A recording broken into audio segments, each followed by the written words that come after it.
Journalist అనే పదానికి definition ఎత్తుక్కోవాల్సిన పరిస్థితి వచ్చింది. జర్నలిస్ట్ గానోని క్రిమినల్ కిందనే చూస్తాము. ముసుగేసుకొని వస్తే ముసుగు ఊడదీకి బట్టలు గుడ్డలు ఊడదీసి కొడతా అని చెప్తున్నారు. సీఎం రేవంత్ రెడ్డి టార్గెటెడ్గా చేసినటువంటి కాంట్రవర్సీ స్టేట్మెంట్స్ తర్వాత ఇది ప్రశ్నలా మారి వెంటాడుతోంది, వేధిస్తోంది. జర్నలిజం చెడిపోయిందా? జర్నలిస్టులు చెడిపోయారా సార్? మరి ప్రత్యేకంగా జర్నలిస్టులు చెడిపోవటం అంటూ ఏముంటుంది? జర్నలిస్టులకు ఉన్న జర్నలిజం ముసుగులో ఉన్నటువంటి కొంతమందిని చూస్తే పెళా చంప మీద కొట్టాలని అనిపిస్తోంది అనేటువంటి రేవంత్ రెడ్డి గారి స్టేట్మెంట్ని చాలామంది జర్నలిస్టులు అపోజ్ చేశారు. కానీ సమాజం యాక్సెప్ట్ చేసినట్లుగా అనిపిస్తోంది. ఆయనకు జర్నలిజం పట్ల అసహనం ఉంది. దాన్ని ఒక ప్రత్యేక తరహా జర్నలిస్టుల మీద చూపిస్తున్నారు. నేను స్టేజ్ దిగి వచ్చి కొట్టాలనిపిస్తుంది అనటం అనేది అది వేరే చోట తాకే మాట. ఈ రోజుల్లో కొంతమంది జర్నలిస్టుల పేరు చెప్తేనే చిరాకు పడుతున్నారు, అసహ్యించుకుంటున్నారు. వల్గర్ మనీ ఉంటుంది కదా, వల్గర్ మనీ వస్తుంది పత్రిక మీడియాలో. వచ్చినప్పుడు సహజంగానే అదే కల్చర్ ఇక్కడ రిఫ్లెక్ట్ అవుతుంది.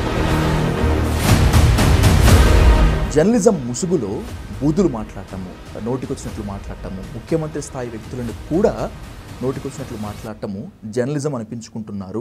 ఇదేనా జర్నలిజం అనేటువంటి ప్రశ్న జర్నలిస్టులని ఈ సమాజం అడుగుతోంది సార్. ఎంతగా దిగజారాలో అంత దిగజారిన సందర్భం.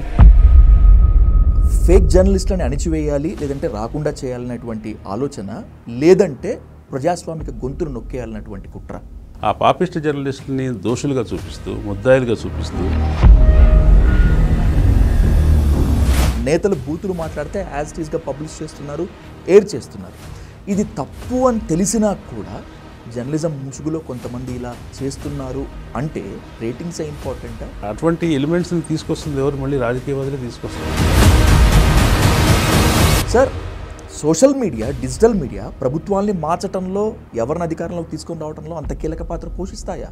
Do you believe that? సంప్రదాయ పత్రికలు, సంప్రదాయ మీడియా అనేది ఒక 10 మంది దగ్గరికి వెళ్తే ఈ కొత్త మీడియా 1000 మంది దగ్గరికి వెళ్ళగలుగుతుంది.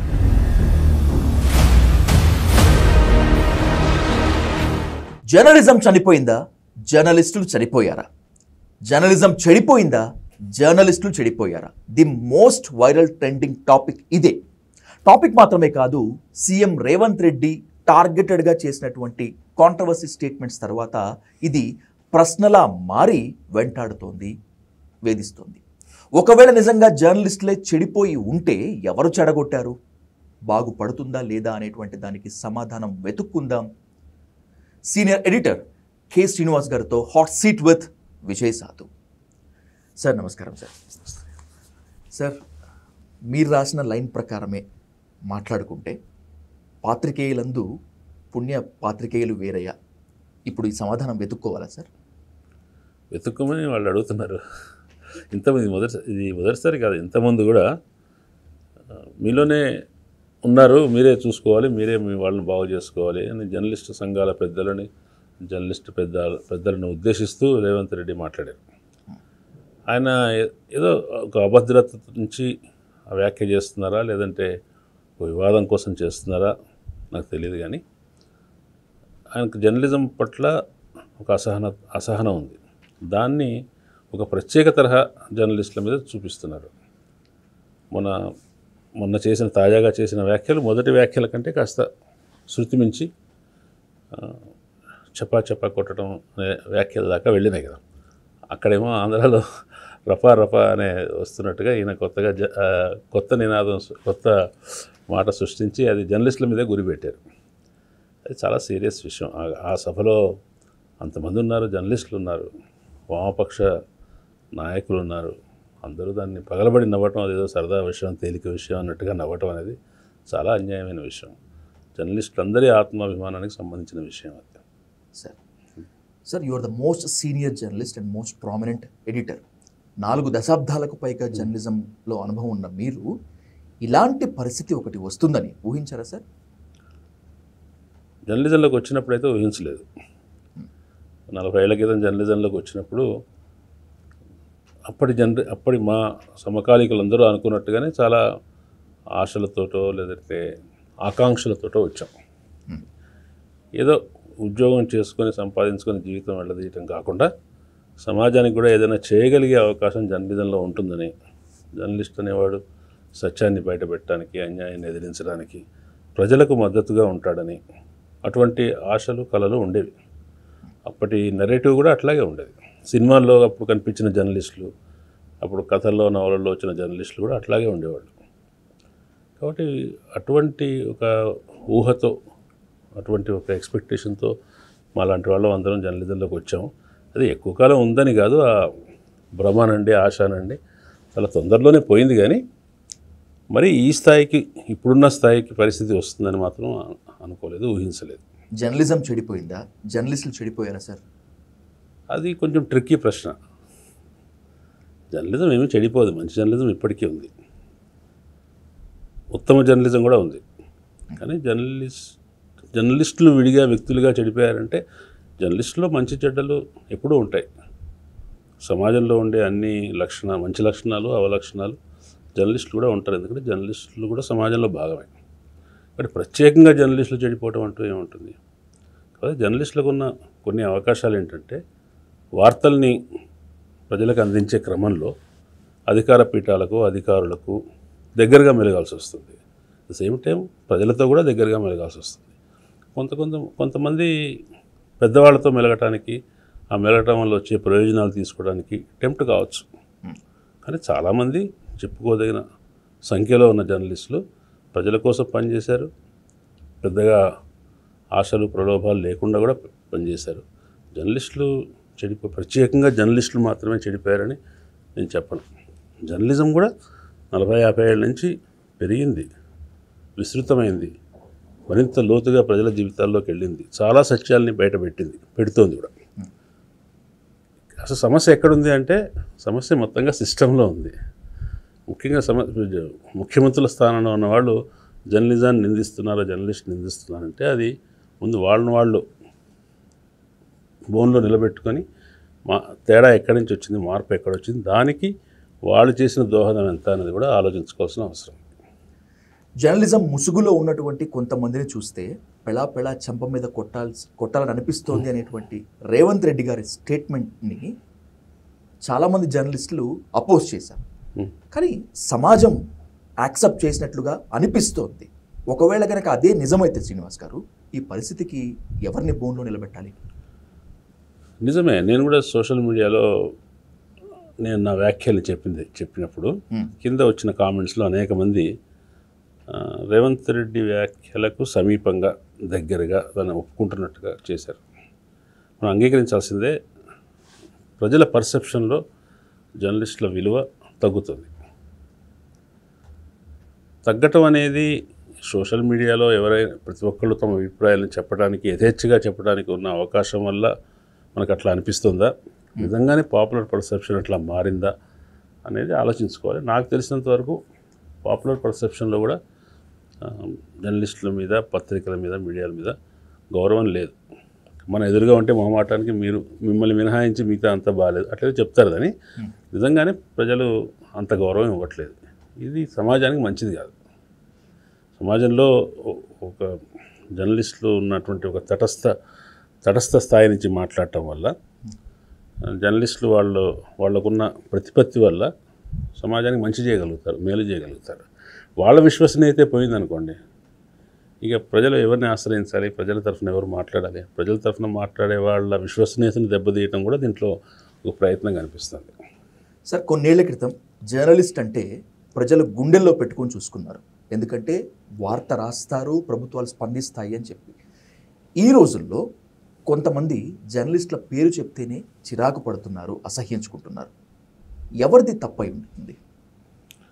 అంటే దానికి మొత్తం జర్నలిజం చరిత్ర గురించి మాట్లాడుకోవాల్సి వస్తుంది. అంటే చిన్న స్థాయిలో పెట్టిన వాళ్ళు, ఒక ఆశయం కోసం పెట్టిన వాళ్ళు, ఉద్దేశం కోసం పెట్టిన వాళ్ళు, వ్యాపారం కోసం పెట్టిన వాళ్ళు, రాజకీయ లబ్ధి కోసం పెట్టిన వాళ్ళు, ఇట్లా మారుతూ వచ్చింది. రాజకీయ ప్రమేయం ఉన్న పెట్టుబడి జర్నలిజంలో బాగా పెరుగుతూ వస్తుంది. పెరుగుతూ వచ్చిన తర్వాత రాజకీయాల్లో వచ్చే క్షీణతే ఆ పెట్టుబడిలో కూడా కనిపిస్తుంది. ఆ పెట్టుబడిలో ఉన్న క్షీణతే రాజకీయాల్లో వ్యక్తం అవుతుంది. వాళ్ళ కాంట్రాక్ట్ పెట్టుబడే రాజ్యం చెలాయిస్తుందండి. అన్ని విధానాలను కాంట్రాక్టర్లు నిర్ణయిస్తున్నారు అనుకోండి. ఆ కాంట్రాక్టర్ల సంస్కృతే అన్ని చోట్ల ప్రతిఫలిస్తుంది. కాబట్టి ఆ క్షీణత రాజకీయాల్లోనూ ఆర్థిక వ్యవస్థలోనూ వచ్చింది. అక్కడి నుంచి ఒక బ్యాడ్ మనీ అంటే బ్యాడ్ మనీ అంటే ఏ పెట్టుబడి మనీ అయినా బ్యాడ్ కావచ్చు, కానీ దాంట్లో కూడా వల్గర్ మనీ ఉంటుంది కదా, ఆ వల్గర్ మనీ వస్తుంది పత్రిక మీడియాలోకి వచ్చినప్పుడు సహజంగానే అదే కల్చర్ ఇక్కడ రిఫ్లెక్ట్ అవుతుంది కదా. మీడియా యాజమాన్యాల అత్యాస, స్వార్థపూరిత ప్రయోజనాలు రాజకీయ పార్టీలకు, రాజకీయ నేతలకు కొమ్ము కాయటం వల్లే జర్నలిస్టులు చెడిపోవాల్సి వచ్చిందా, ఇలా తయారవ్వాల్సి వచ్చిందా? అది కూడా రాజకీయవాదులకి పాత్రికేయుల మధ్య సాన్నిహిత్యం అనేది కొన్ని రేఖలకు లోబడి ఉండాలి. ఆ రేఖలు దాటి ఆ సాన్నిహిత్యం పెరుగుతుంది. ఎందుకంటే అందరికీ ఉన్నట్టే జర్నలిస్టులకు కూడా రాజకీయ వైఖరులు, అభిప్రాయాలు ఉంటాయి. నాకు ఇష్టమైన రాజకీయ పార్టీ నాయకుడిని చూసినప్పుడు నాకు సంతోషం కలుగుతుంది, దగ్గరగా ఉండాలంటే. అది కాదు, అది కాకుండా రాజకీయ పార్టీ నుంచి ఆ సాన్నిహిత్యం నుంచి లబ్ధి పొందాలనుకోవటం, ఆ రాజకీయ పార్టీ ప్రయాణంలో తను భాగస్వామి కావటం, తను కూడా దాంట్లో పార్టీ సభ్యుడిగా భావించడం, ఇటువంటి ధోరణి వచ్చేసింది కదా. ఇది వచ్చినప్పుడు రాజకీయాలకి పాత్రికేయ యాజమాన్యాలకి మధ్య చాలా చాలా సాన్నిహిత్యం ఏర్పడినప్పుడు ఇంతకు మించిన పరిస్థితిని మనం ఏం ఊహించలేము. ఇదే రేవంత్ రెడ్డి గారు తన 2023 ఎన్నికల్లో గెలవటానికి ఆయన విమర్శిస్తున్న మీడియానే వాడుకున్నాడు, ఆయన ఉపయోగించుకున్నారు, లేదా ఆ మీడియా ఆయనకు ఉపయోగపడింది. ఇప్పుడు ఆయనకు ఉపయోగపడిన తర్వాత ఇంకొకరు కూడా ఉపయోగపడుతుంది కదా, ఖచ్చితంగా. కాబట్టి ఆ భయం ఉందేమో ఆయనకు తెలియదు. అంటే మీరు దాని నుంచి పాత్రికేయులకు ఇస్తున్న గౌరవం గురించి దాని గురించి మాట్లాడినప్పుడు రేవంత్ రెడ్డి ఎక్సెప్షన్ కాదు. ఇదే కేసీఆర్ ప్రతి ప్రెస్ కాన్ఫరెన్స్లోనూ ఒక ఇన్కన్వీనియంట్ ప్రశ్న అడిగిన ప్రతి జర్నలిస్ట్ని గేలి చేయటం, హేళన చేయటం, బుద్ధి ఉండాలి కదా నీకు కూడా అనటం మనం చూసాం. అప్పుడు కూడా మాట్లాడాం, అప్పుడు కూడా ఆయన అట్లా మాట్లాడటం కరెక్ట్ కాదని చెప్పాం. ఎందుకు వాళ్ళకి అంత చిన్న చూపు ఉంది?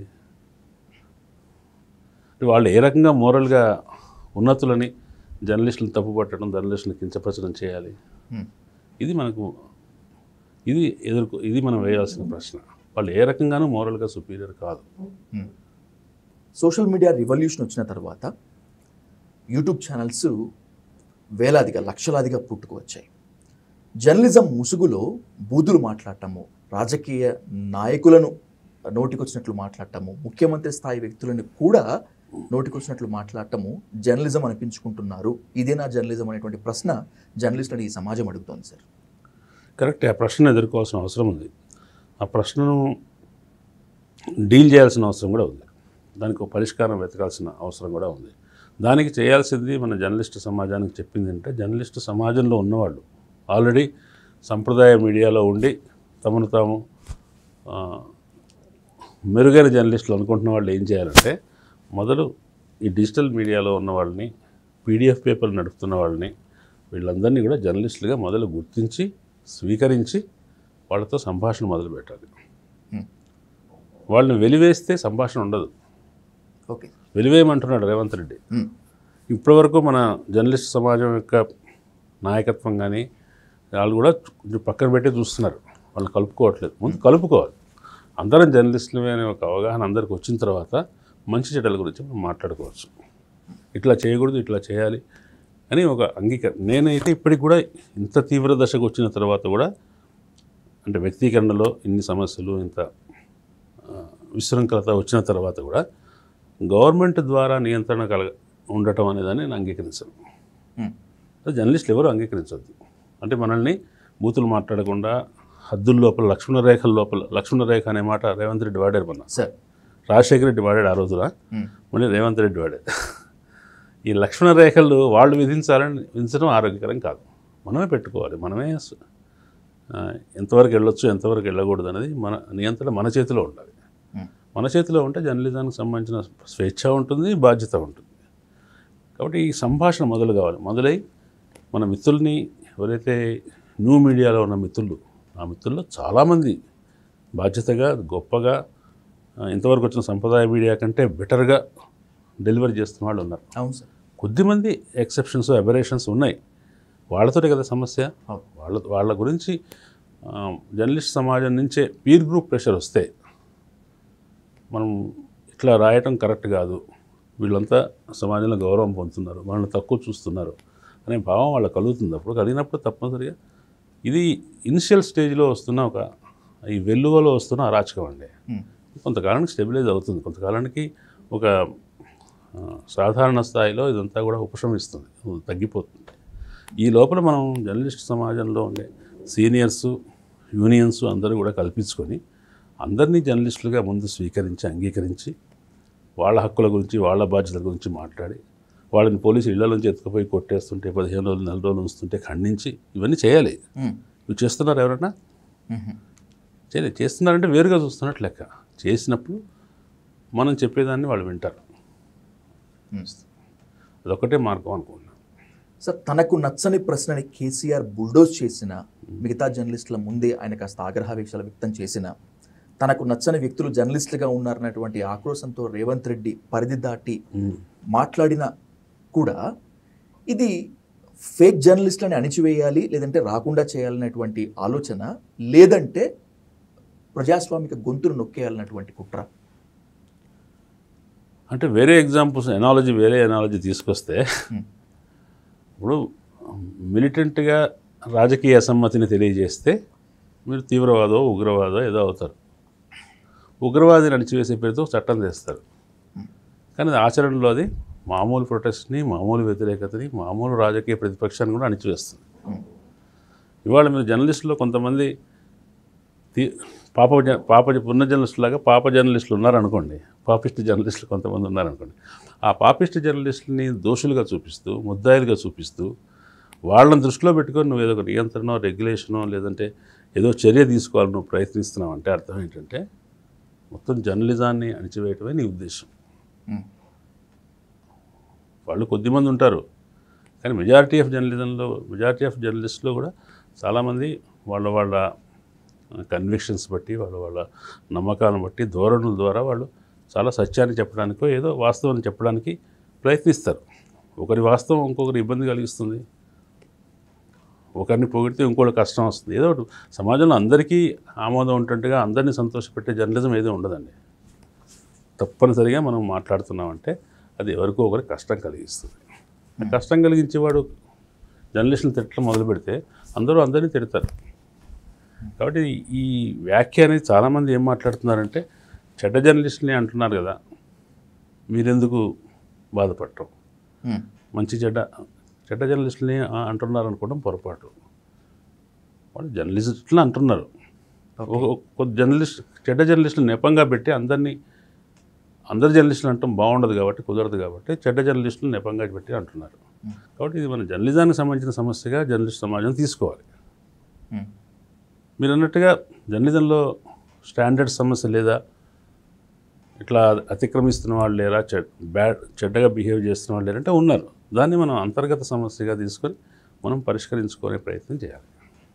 మీరే గుర్తించండి మీలో మంచి వాళ్ళు ఎవరో, చెడ్డవాళ్ళు ఎవరో. ఇంకా క్లియర్ కట్గా చెప్పాలంటే మంచి జర్నలిస్టులు ఎవరో, చెడ్డ జర్నలిస్టులు ఎవరో అని సీఎం రేవంత్ రెడ్డి గారు జల్లెడ మీలాంటి పెద్దల చేతికే ఇస్తున్నారంటే ఎలా అర్థం చేసుకోవాలి సార్ ఈ పరిణామం?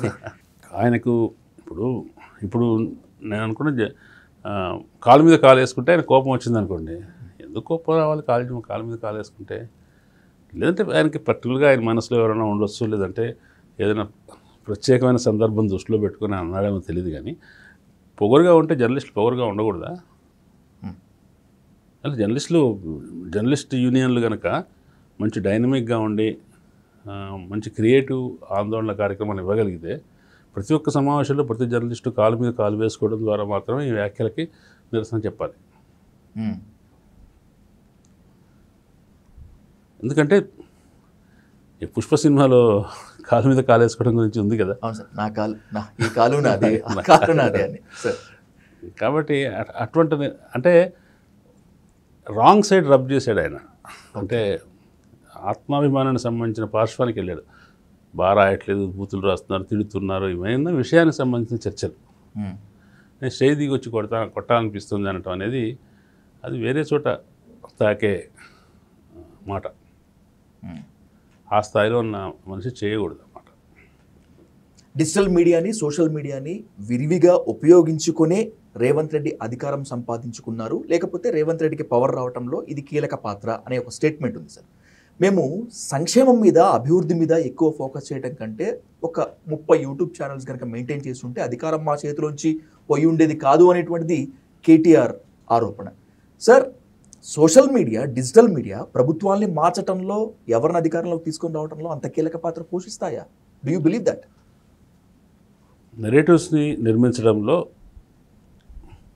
పాత మీడియా కంటే కొత్త మీడియా చాలా ఎఫెక్టివ్గా ఉందండి. చాలా విషయాల్లో చాలా నియంత్రణలు తీసుకొస్తున్న కేంద్ర ప్రభుత్వం గత 11 సంవత్సరాల నుంచి కూడా ఈ సోషల్ మీడియాని, డిజిటల్ మీడియాలో చాలా తక్కువ రెగ్యులేషన్ని ఇస్తూ కొంచెం యథేచ్ఛగా వదిలేసింది. ఎందుకంటే దాని నుంచి వాళ్ళు చాలా ప్రయోజనం పొందుతున్నారు. అంటే దేశవ్యాప్త నెరేటివ్స్ని బిల్డప్ చేయడానికి వాళ్ళు అనుకున్న పద్ధతిలో విభజన కావచ్చు, దేశభక్తి కావచ్చు, ఏదైనా వాళ్ళ ఏ పాయింట్స్ అయితే వాళ్ళు రాజకీయంగా వాళ్ళకి లాభం కలుగుతాయనుకుంటున్నారో ఆ పాయింట్స్ని ప్రజల ఆలోచనల్లో, మెయిన్ స్ట్రీమ్ కథనాల్లో రావడానికి సోషల్ మీడియా బాగా ఉపయోగపడింది. కాబట్టే కేంద్ర ప్రభుత్వం సోషల్ మీడియా మీద ఎక్కువ నియంత్రణ పెట్టలేదు. దానికి సంప్రదాయ పత్రికల్ని, ఛానల్ని రకరకాల పద్ధతుల ద్వారా దారికి తెచ్చుకున్నారు, కొనుక్కున్నారు, యాజమాన్యాలు మార్చారు. దాంట్లో అంత కట్టడి చేశారు. కానీ సామాజిక మాధ్యమాల విషయంలో, న్యూ మీడియా విషయంలో స్వేచ్ఛను ఎక్కువ అనుమతిస్తూ వచ్చారు. దాంట్లోనే మనకు తెలుస్తుంది దాని యొక్క ప్రభావశీలత ఏంటనేది. 2023 సంవత్సరంలో మన దగ్గర 2 తెలుగు రాష్ట్రాల్లో ఎన్నికల కోసం 23-24 ఎన్నికల కోసం వివిధ రాజకీయ పార్టీలు, రాజకీయ నాయకులు ఖర్చు పెట్టిన డబ్బు, మీడియా ద్వారా ఖర్చు పెట్టిన డబ్బు, మీడియా మీద ఖర్చు పెట్టిన డబ్బు సంప్రదాయ మీడియా కంటే డిజిటల్ మీడియా మీద ఎక్కువ ఉంది, దాటింది. ఇవాళ సినిమా అడ్వర్టైజ్మెంట్ చూడండి. సినిమా అడ్వర్టైజ్మెంట్ పత్రికలకు, ఛానల్స్కి ఇస్తున్న డబ్బుల కంటే డిజిటల్ మీడియాకి ఇస్తున్న డబ్బు ఎక్కువ, ఖర్చు పెడుతున్న డబ్బు ఎక్కువ పబ్లిసిటీకి. అంటే దాని ప్రభావశీలత అనేది ఉంది. అయితే కేవలం యూట్యూబ్ ఛానల్ వల్ల ఒక రాజకీయ పార్టీ గెలవడం, ఓడిపోవడం కుదురుతుందా అంటే, ఎవరైనా దాన్ని క్లెయిమ్ చేసుకుంటే, మన జర్నలిస్టులు క్లెయిమ్ చేసుకున్నా సరే, నేను నీకు అనుకూలంగా మాట్లాడాను కాబట్టి, నేను ముఖ్యమంత్రిని చేసావు కాబట్టి నువ్వు నాకు అనుకూలంగా ఉండి నాకు కావాల్సిన పనులు చేసి పెట్టు అని రేవంత్ రెడ్డితో ఎవరన్నా అటువంటి అర్థం వచ్చినట్టుగా మాట్లాడుతూ ఉంటే అది పొరపాటు. ఆ రోజున రామోజీరావు గారు కూడా అనుకున్నారని చెప్తారు. నా వల్లనే రామారావు అధికారంలోకి వచ్చారండి.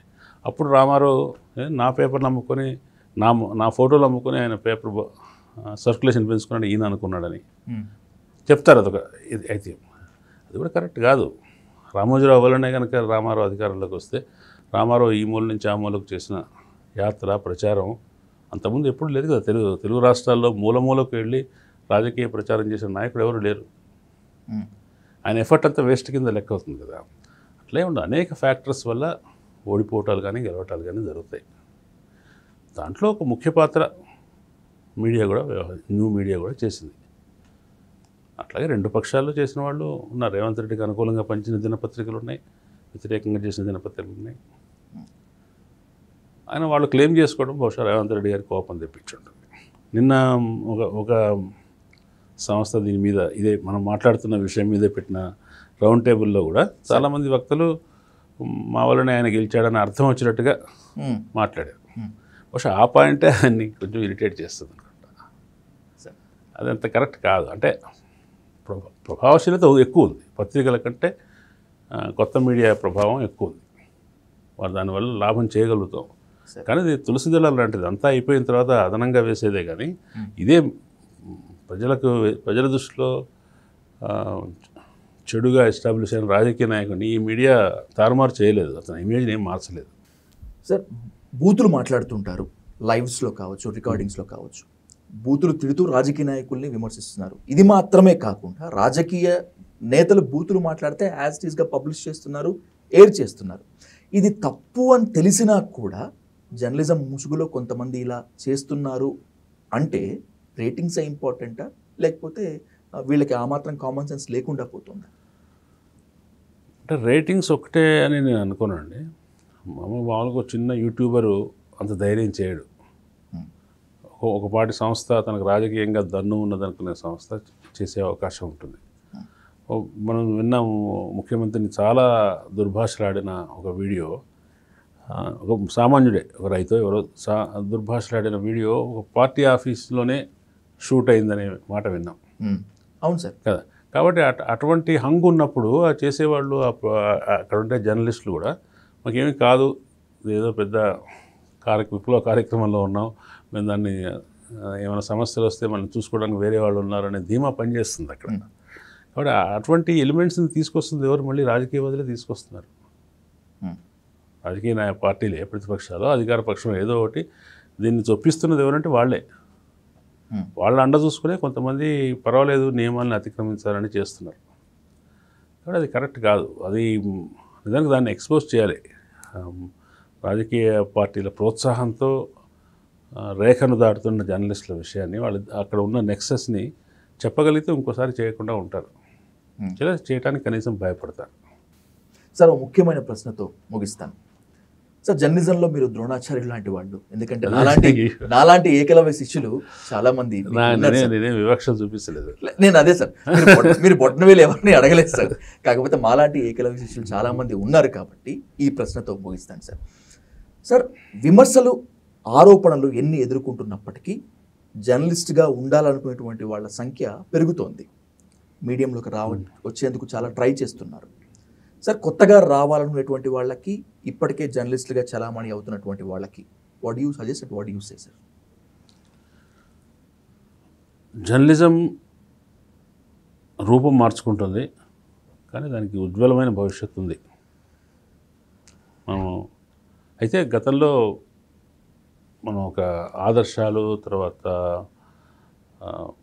ఆదర్శాలతో ముడిపడి ఉన్న జర్నలిజంని ఉత్తమమైన జర్నలిజం అని అనుకునేవాళ్ళం. ఆ లక్షణం, ఆ గుణం, ఆ నిర్వచనం ఎప్పటికీ ఉంటుంది. ముందు కూడా ఆదర్శాలు అనేవి మనిషిని డ్రైవ్ చేయాల్సిందే.